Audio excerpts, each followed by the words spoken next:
সার্জিস ভাই আসছে আর কি, এবং তিনি আমাদের সবাইকে নিয়ে বসে যথেষ্ট অনেকবার ক্ষমা চেয়েছেন। আমরা এখানে সকল ভার্সিটির সবাই সার্জিস আলমের সঙ্গে আলোচনা চলছিল। এমন সময় পরিকল্পিতভাবে 40 থেকে 50 জন বৈষম্য বিরোধী ছাত্র আন্দোলনের কর্মীদের উপর হামলা চালিয়ে কয়েকজনকে গুরুতর আহত করা হয়। হেনস্থা হন সার্জিস আলম। পেটে ভাত ছিল না, পরনে কাপড় ছিল না, সিরা গেঞ্জি পরে ঘুরতা, এখন টসটসা গাল হইছে টমেটোর মতো। কোটি কোটি টাকা আর কোটি কোটি টাকার গাড়ি দৌড়াও আর ক্ষমতায় জোর করে থাকতে চাও। ইতিহাসের সেরা যদি কোনো টক শো দেখতে চান তাহলে এই টক শোটাই যথেষ্ট হবে। সার্জিসকে একা পেয়ে দেখুন কিভাবে তাকে মানে অপমান, জাতে অপমান যেভাবে করে আর কি। আওয়ামী লীগের নেতা পেয়েছে, এবার কঠিন ধোলাই করলেন টক শোতে। দর্শক, এই ভিডিওটি দেখার পর আপনারা নিশ্চয়ই আমি মনে করবো যে যারা আওয়ামী লীগ তারা কিন্তু খুশি হয়ে যাবেন, কিন্তু যারা আসলে শিক্ষার্থীদেরকে সমর্থন করেন তাদের কিন্তু মাথা খুবই গরম হয়ে যাবে। কারণ এই টক শোটা এই পরিমাণের ভাইরাল হয়েছে রিসেন্টলি, যেটা দেখার পর সবাই কিন্তু অবাক হয়ে গেছে। চলুন আমরা সরাসরি টক শোটি দেখবো। এবং আপনারা যারা ছোট করে রিকোয়েস্ট, আপনাদের সময় নিতে চাই না এবং সব ব্যয় করতে চাই না, আপনারা যারা চ্যানেল নতুন আছেন অবশ্যই চ্যানেলটিকে সাবস্ক্রাইব করবেন এবং ভিডিওতে লাইক দিয়ে আপনারা টক শোটি দেখে দেখুন এই সার্জিসকে এইভাবে যে অপমান করা ঠিক আছে কিনা এটা কমেন্টে জানান। চলুন ভিডিওটি দেখা যায়। পেটে ভাত ছিল না, পরনে কাপড় ছিল না, সিরা গেঞ্জি পরে ঘুরতা, এখন টসটসা গাল হইছে টমেটোর মতো। কোটি কোটি টাকা আর কোটি কোটি টাকার গাড়ি দৌড়াও আর ক্ষমতায় জোর করে থাকতে চাও, আর বাজে কথাগুলো বড় নিয়ে এই দেশের সমস্ত মানুষের গণতান্ত্রিক অধিকারকে হত্যা করতে চাও কেন? ছোট মুখে তো বড় কথা বলা ভালো না। কাজে আমি আজকে আপনাদেরকে বলি, দেশটা যুদ্ধ করে স্বাধীন করছিলাম বইলা এইসব বাচ্চা বাচ্চা ছেলেমেয়েরা ছোট মুখে বড় কলা বলে, কিন্তু এদেশে কিন্তু গণতন্ত্র আসবেই। আমি মরে যেতে পারি, আমাকে গুলি করে মারতে পারে, কিন্তু গণতন্ত্র কিন্তু দেশে আসবেই। এবং এদের কারো জামানত বাঁচবে না। রিয়েল ইলেকশন হইলে পরে আমি চ্যালেঞ্জ করে দিলাম, বাংলাদেশ একটা সাংঘাতিক এমন একটা জিনিস একদল লোকের হাতে পড়ছে, যারা এদের কথা বলার ভাষাটা হলো মিথ্যা কথা বলা। এরা মানুষের সামনে কথা বলে ফাঁকিবাজি কথা, টাউটের মতো রাজনৈতিক টাউট বাটপাররা আজকে বাংলাদেশের সামনে আসছে। এদের হাতে দেশ, এটা মনে হয় আত্মহত্যা করার মতো অবস্থা আসছে মানুষের। এরা কারা? যারা বলতে চায় বাংলাদেশে ইলেকশন 20 বছর পরে হবে, 15 বছর পরে হবে, মিনিমাম 10 বছর পরে হবে। ওই সব ছেলে পেলেরা এখন তো বুঝে যাচ্ছে এরা যে দলটা করছে এটা তো হইলো জামাতে ইসলামের তরুণ দলের এক্সটেনশন। জামাতে ইসলামের একটা দল আছে ছাত্রদের শিবির, এবং জামাতে ইসলাম জানেন নিজের নামে জীবনে কোনোদিন ক্ষমতায় আসবে না যতদিন মুক্তিযুদ্ধ কথাটা থাকবে। পৃথিবীর ক্যালেন্ডারে 1971 সন যতদিন লেখা থাকবে ততদিন জামাত বাংলাদেশের স্বাধীন বাংলাদেশে ক্ষমতায়, যদি পরাধীন হয় সেটা ভিন্ন কথা, স্বাধীন বাংলাদেশের ক্ষমতায় আসবে না। কাজেই তারা বিভিন্ন ক্যামোফ্লেজ করে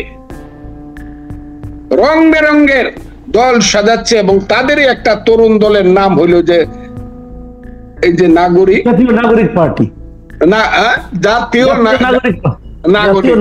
এটা হলো তাদের তরুণ দল, এটা হলো তাদের ফেস। এই ফেসের মাধ্যমে এখন বাংলাদেশের সমস্ত কথাবার্তা বলাবে এবং বাংলাদেশের স্বাধীনতা সার্বভৌমত্বের সর্বনাশ করবে। এই কথাটা আমি বলে দিলাম, কারণ এরা যে ধরনের কথা ওই ফুল দিতে গিয়া বলে, এরা ফুল দিতে গেল কেন? এরা কি বাংলাদেশ বিশ্বাস করে? বাংলাদেশ বিশ্বাস করলে কি এরা কি বলে সেকেন্ড কি রিপাবলিক তো থাকে না? আমি তো উম্মি মানুষ, লেখাপড়া জানি না তো। সেকেন্ড কি সেকেন্ড রিপাবলিক বলে, সেকেন্ড রিপাবলিক। হ্যাঁ, সেকেন্ড রিপাবলিক বলে। ওই বেটারা সেকেন্ড রিপাবলিক তো পাকিস্তান, ওখানে যাস না কেন? ওই করাচি যা, লাহোর যা, রাওয়ালপিন্ডি যা, ইসলামাবাদ যাই, হ্যাঁ নাকি? আল্লাহ রে ছেলেরা, তোমাদেরকে কে যে কি শিক্ষা দেয়? বাংলা ইংরেজি গুলা শিখছো, সুন্দর সুন্দর ইংরেজি। হ্যাঁ, তুমি তো স্বীকারই করো না বাংলাদেশে একটা সংবিধান আছে, যে কারণে তুমি বলো গণপরিষদ ইলেকশন হবে। হায়রে বাবারা, গণপরিষদ রিয়েল গভর্নমেন্ট থাকতো তোমাদের নামে মামলা হইতো, দেশদ্রোহিতার মামলা হইতো। ওই স্বীকারই করো না। সেকেন্ড রেভলিউশন চাও, সেকেন্ড রিপাবলিক চাও, আর অর্থাৎ এইটা কোনো দেশ না। তোমরা দেশে কোনো সংবিধান নাই, তোমরা গণপরিষদ ইলেকশন দিয়ে সংবিধান কি বুঝাইতে চাও আমাদেরকে? ও বাবারা, কোন বৃন্তের ফুল তোমরা? তোমাদের পারিবারিক বৃন্ত কোনটা? তোমাদের গাছের শিকড় কোথায়? তোমাদের বাপ দাদারা কি মুক্তিযুদ্ধে গেছিল? একটু লিস্টটা দেও আমাদেরকে, নাহলে আমাদের লিস্টটা নেও। আমরা কারা? এগুলা কি করতেছো? মানুষকে এত অপমান করতেছো, দেশকে এত অপমান করতেছো কেন?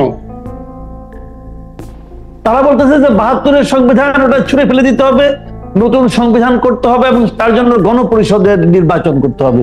এই গণপরিষদ নির্বাচন জিনিসটা আপনি কি? এবং তাদের মনে আছে ইসলামিক রিপাবলিক অফ পাকিস্তান। ওই যে পাকিস্তানের জামাতের আমির, তার নাম হলো হাফিজ নাইমুর রহমান। সে তার কাউন্সিলে বলছে যে পূর্ব পাকিস্তানের আমাদের ভাইয়েরা এখন তাদের ভুল বুঝতে পারছে, তারা বাংলাদেশ বানাইছিল, এখন তারা এটা চায় না, এখন আমাদের সাথে এসে মিল হবে, আপনারা রেডি হন। ওই ওদের সাথে হইল ওদের মিল। আমি বলছি বইলা অনেক কিছু আমার হয়ে যেতে পারে, কিন্তু আমি কথাগুলো বইলা গেলাম। এবং আজকে আমি যে কথাগুলো বললাম, রাজনৈতিক দলগুলো যারা বলে না, এই ছেলেপেলেরা জামাতের তরুণ দল যদি সুযোগ পায় তাহলে দেশকে ওই দিকে নিয়ে যাবে।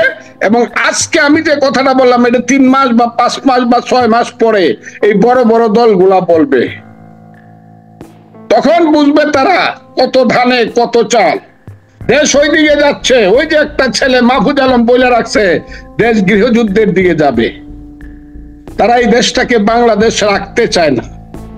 বাংলাদেশ নামটা যদি কোনো কারণে বিপদে পড়ে রাখতেও চায়, তাহলে মুক্তিযুদ্ধের কোন ধরনের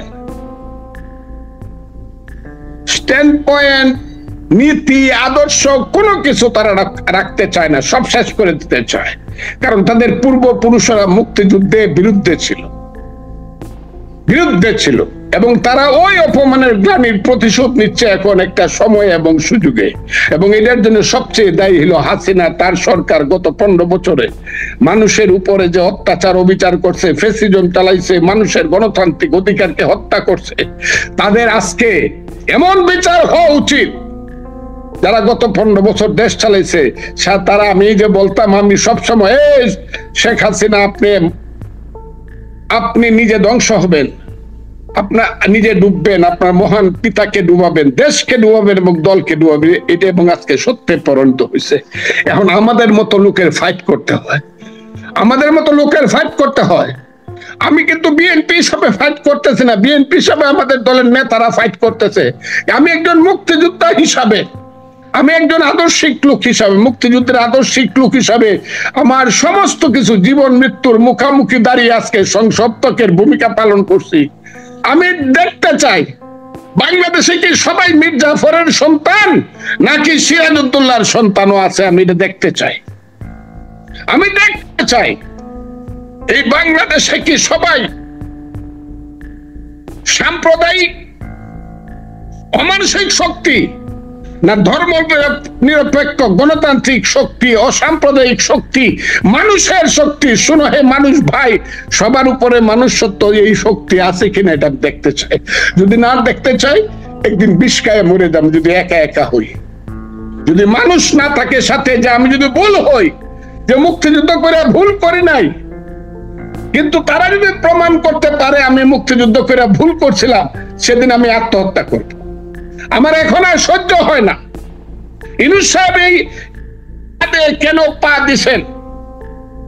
আমি কিন্তু শেষ পর্যন্ত আমি চট্টগ্রামের খবরও নিব, কিন্তু কার কি জন্মগত অবস্থান, কার কি পারিবারিক অবস্থান, কার কি মুক্তিযুদ্ধের রাজনৈতিক, এইগুলা কিন্তু নিব। এই দেশ কিন্তু ওই দিকে যাচ্ছে। এত জটিলতার দিকে যাওয়া উচিত না। জাস্ট একটা জাতীয় সংসদ ইলেকশন দিয়া যারা মেজরিটি হবে রাজনৈতিক দলের হাতে, ক্ষমতাটা দায়িত্বটা ছেড়ে দিলে ট্রেনটা অন্তত লাইনে উঠবে। এই সব হবে না। অন্তত বাসে 3 ঘন্টা যাবত ডাকাতি হবে না, দিনে রাতের বেলা মেয়েরা ধর্ষিতা হবে না, মব জাস্টিস হবে না, আগুন দিয়া বাড়ি পুড়বে না। এই আজকেও দেখছি ডাকাতি হচ্ছে, কেউ যায় না আগায়া। এটা হবে না। জনগণের প্রতিনিধি আছে, ইউনূস সাহেব আপনি সর্বনাশ করতেছেন দেশে, কেন করতেছেন ইলেকশন না দিয়া? কি আপনার ইচ্ছা, কি কি সংযোজন আপনি করবেন, কি সংস্কার আপনি করবেন? আচ্ছা, এই আমি আপনাকে শেষ প্রশ্নটা করছি। এই যে নতুন দলের একজন নেতা জনাব সার্জিস আলম, উনি আজকে একটা কথা বলেছেন যে শেখ হাসিনাকে নাকি ফাঁসির দড়িতে ঝোলানোর আগ পর্যন্ত এই দেশে নির্বাচন হবে না। এটার মাধ্যমে সে আসলে কি করতে চায়? নির্বাচনটা কি তাহলে শেখ হাসিনা ফাঁসির দড়ি থেকে উঠানো এত সহজ, এবং তাকে গিয়ে এত দ্রুত নির্বাচন, তাহলে কি হবে নির্বাচনটা? আপনি নির্বাচনের কথা বলছেন, তারা তো নির্বাচনকে দূরে সরিয়ে দিচ্ছে। তাহলে আমি আপনাকে বলি, একটা পিতার একটা মানুষের অনেক সন্তান থাকে, সুসন্তান থাকে, কুসন্তান থাকে, আর একটু ইজ্জত করে কইলে বলা যায় বেত্তুমিস থাকে, বেয়াদব থাকে। আমরা একটা বিপদে পড়ছি বাংলাদেশে। এই বিপদটার মাঝে আজকে পড়ছি, বেয়াদবদের বিপদটার মাঝে। ও কি জানে? ওর বাপে জানে। ওর বাড়ি থেকে 500 থেকে 350 কিলোমিটার, বাপে ওর বাড়ি তো পঞ্চগড়ে। কয়দিন লাগে একটা মানুষকে ফাঁসিতে ঝুলাইতে? ও কেন গিয়া ওই যে আইসিটিতে জিজ্ঞাসা করে না? ওই যে তাজুল ইসলাম যে আছে প্রসিকিউটর, তাকে জিজ্ঞাসা করে না যে একটা ফাঁসি যদি ফাইনাল করতে হয় আপনার কত বছর সময় লাগবে? মিনিমাম 15 বছর সময় লাগবে। এটা বাবর সাহেবের ইতিহাসটা দেখেন, তাইলেই বুঝবেন। সালাম সাহেবের, টাঙ্গাইলের সালাম সাহেবের ইতিহাসটা দেখবেন। ফাঁসির অর্ডার হয়েছে 11 সনে, কিন্তু 24 সন পর্যন্ত ফাঁসিতে ঝুলানো যায় নাই, কারণ এটা এপিল আছে। এপিল অনেক দেরি হয় একটা মানুষকে। তাইলে আপনার 15 বছর যদি ধরি, এই ছেলেটা বলে যে ফাঁসি নাকি, ফাঁসিতে আইনগত ভাবে হয়, তাহলে 15 বছর আপনারা থাকবেন ক্ষমতায়। হ্যাঁ, কিসকি বান্দির ফুতের নাম সুলতান খা। হ্যাঁ, সুলতান খার ছেলেরা, আল্লাহ, দুনিয়া কিন্তু এরকম থাকবে না, থাকা উচিত না। এই দেশ কিন্তু এরকম থাকবে না, মানুষ কিন্তু থাকবে। যারা বাঙালি জাতিকে চিনে না তারা এরকম কথা বলে। 1000 বছরের বাঙালির ইতিহাস, বাঙালি জাতির ইতিহাস কিন্তু ভিন্ন। বাঙালি জাতি কিছুদিনের জন্য ঘুমায়, কুম্ভকর্ণের ঘুম ঘুমায়, যখন জাগে সিডাক্সিন খাওয়ায় ঘুম পাড়ানো যায় না, ধরবে কিন্তু। এক একটা ছেলে, হ্যাঁ, পেটে ভাত ছিল না, পরনে কাপড় ছিল না, সিরা গেঞ্জি পরে ঘুরতা, এখন টসটসা গাল হইছে টমেটোর মতো। কোটি কোটি টাকা আর কোটি কোটি টাকার গাড়ি দৌড়াও, আর ক্ষমতায় জোর করে থাকতে চাও, আর বাজে কথাগুলো বড় নিয়ে এই দেশের সমস্ত মানুষের গণতান্ত্রিক অধিকারকে হত্যা করতে চাও কেন? ছোট মুখে তো বড় কথা বলা ভালো না। কাজে আমি আজকে আপনাদেরকে বলি, দেশটা যুদ্ধ করে স্বাধীন করছিলাম বইলা এইসব বাচ্চা বাচ্চা ছেলেমেয়েরা ছোট মুখে বড় কলা বলে, কিন্তু এদেশে কিন্তু গণতন্ত্র আসবেই। আমি মরে যেতে পারি, আমাকে গুলি করে মারতে পারে, কিন্তু গণতন্ত্র কিন্তু দেশে আসবেই। এবং এদের কারো জামানত বাঁচবে না। রিয়েল ইলেকশন হইলে পরে আমি চ্যালেঞ্জ করে দিলাম, বিএনপি অফিস থেকে জাস্ট খালি ধানের শীষ মার্কাটা দিয়ে রাখবো, একজন পিয়নকে দিয়ে দিব পঞ্চগড়ে, জামানত বাঁচবে না কারো। কাজে এত বড় কথা বলা ভালো নয়। এই দেশটাকে তারা শেষ করে দিচ্ছে, এই দেশটাকে গৃহযুদ্ধের দিকে নিচ্ছে। কাজে আমি আপনাকে বলবো, আপনার মাধ্যমে আমি বাঙালি জাতিকে, বাংলাদেশের মানুষকে আমি বলতে চাই, ইউনূস সাহেবকে আমি অনুরোধ করতে চাই, জনাব অধ্যাপক মোহাম্মদ ইউনূস, 7 মাস আগে যখন আপনাকে দায়িত্ব দেওয়া হয়, এই দেশের মানুষ রাতের বেলায় 8 তারিখে ঘুমায় নেয় আনন্দে। এই 7 মাসে আপনি দেশটাকে অন্ধকার করছেন। আল্লাহর দোয়াই লাগে, সমস্ত রাজনৈতিক দলকে ডাকেন, সমস্ত রাজনৈতিক দলকে ডাকেন, ডাইকে জিজ্ঞাসা করেন কতটুকু আপনারা এই দেশে সংস্কার চান, at least in case of fair election.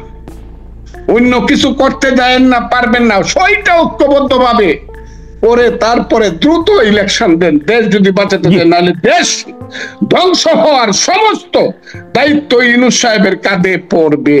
Sarjis ভাই আসছে আর কি, এবং তিনি আমাদের সবাইকে নিয়ে বসে যথেষ্ট অনেকবার ক্ষমা চেয়েছেন। আমরা এখানে সকল ভার্সিটির সবাই উপস্থিত ছিলাম, এবং তার ভিতরে সে ক্ষমা চেয়েছে। এরপরে সে আমাদের দেখাতে ছিল যে 5 আগস্টের যে ফাইট জোনগুলো আছে, আমরা ভাবলাম যে তাকে দেখায়, এবং তাকে নিয়ে যাওয়া হলো নর্থ আতের সামনে। সেই সময় সে নিজেও দেখবেন যে ভাই পোস্ট করছে, ছাত্র দলের যে নেতাগুলো আছে তারা মনে করেন যে ওখানে মানে উত্তেজিত করার মতো স্লোগান দিচ্ছিল। তারপরে আমরা সাজিদ ভাইকে বলছি যে আপনি এদিক দিয়ে চলে যান, কিন্তু সে না গিয়ে সে যেহেতু শুনবে, কারণ সে তো আমাদের সঙ্গে এটা সমাধান দিয়েই আসলো এই ঘটনার, যে ঘটনা নিয়ে ওরা স্লোগান দিচ্ছে। তারপরে সে যাওয়ার পরে তাকে মানে একদম আক্রোশমূলক কোনো সমাধান, মানে আমার যদি একটা মেন্টালিটি থাকে যে আমি কোনো সমাধানে আসবো তাহলে তো কথা একরকম হবে, কিন্তু কথা অন্যরকম আক্রমণাত্মক। তারপরেই এরকম ভাইকে ধরছে 4-5 জন, তবু ভাইকে ধরছে, আমি ঠেকাইতে গেছি, এর ভিতরে ঠেকাই যাওয়ার পরে আমরা ওইদিকে ছিটকে গেছি, ছিটকে যাওয়ার পরে একজন ফলো করছে যে আমার হাত দিয়ে রক্ত পড়ছে।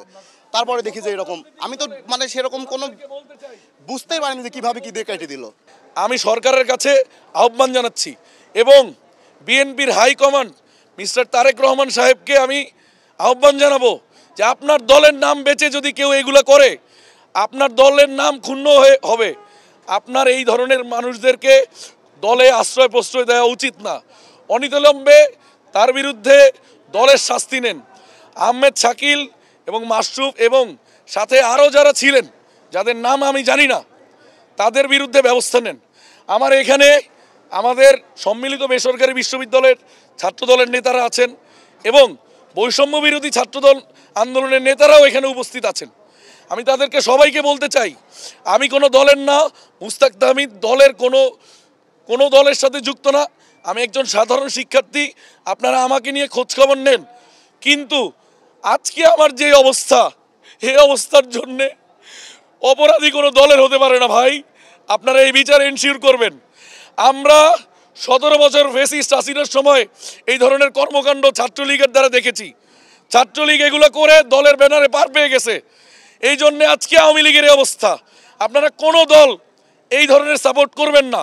আর আমাদের মতো সাধারণ শিক্ষার্থীদের সেফটি যদি আপনারা রাজনীতি ব্যক্তিত্বরা না দিতে পারেন, তাহলে আমরা সাধারণ শিক্ষার্থীরা আপনাদের বিরুদ্ধে আবার রাজপথে নামবো। সেখানে ভাটরা থানার ওসি সে তো কোনো ধরনের মামলা নেয় নাই, সেখানে যে প্রধান আসামি আহমেদ শাকিল সে ওখানে ছিল উপস্থিত থেকে সে বলেছে, মাশরুফ সহ তারা বলেছে, কি বলেছে তুমি নিজের মুখে বলো, আমার প্রাইভেট ইউনিভার্সিটি থেকে 9 দফার অন্যতম ঘোষক মাশরাফি সরকারকে থ্রেট দিয়েছে আহমেদ শাকিল।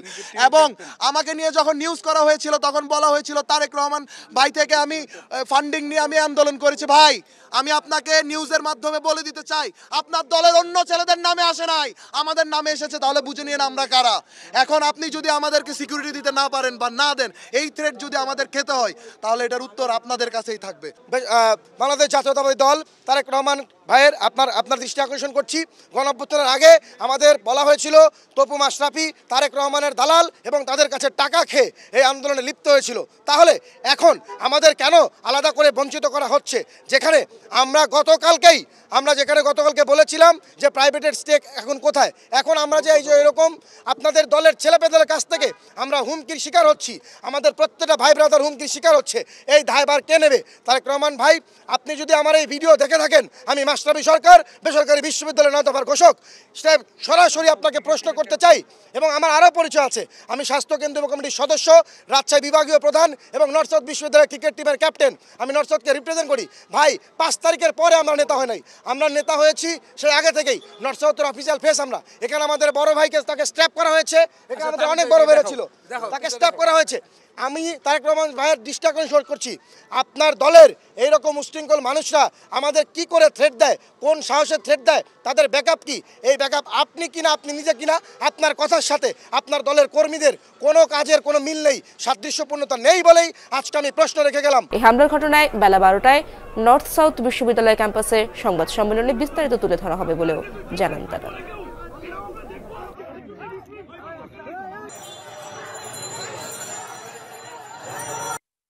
আমি উভয় পক্ষকেই ঠান্ডা হতে বলেছিলাম, তারপরে কিছু মানুষ আমার উপর উত্তপ্ত হয় এবং আমার বন্ধুদের উপর উত্তপ্ত হয়। তারপরে আমি সেখানে ছাড়াতে গিয়ে আমার এখানে মাথায় ভারী লাগে। এখানে উদ্দেশ্যপ্রণোদিতভাবে ওরা কোন মহল জানে না, আমরা ওদেরকে সন্ত্রাসী হিসেবে চিনি, যেহেতু তারা অস্ত্র সহ একজন আমাদের সহযোদ্ধার গায়ে হামলা করছে। এতদিন তো ধরেন শত্রু ছিল ছাত্রলীগ, শত্রু ছিল আওয়ামী লীগ, ওরা তো চলে গেছে। এখন যারা ছিল ওরা তো আমাদের পাশে থেকেই আন্দোলন করেছিল, আমাদেরই সহযোদ্ধা ভাই।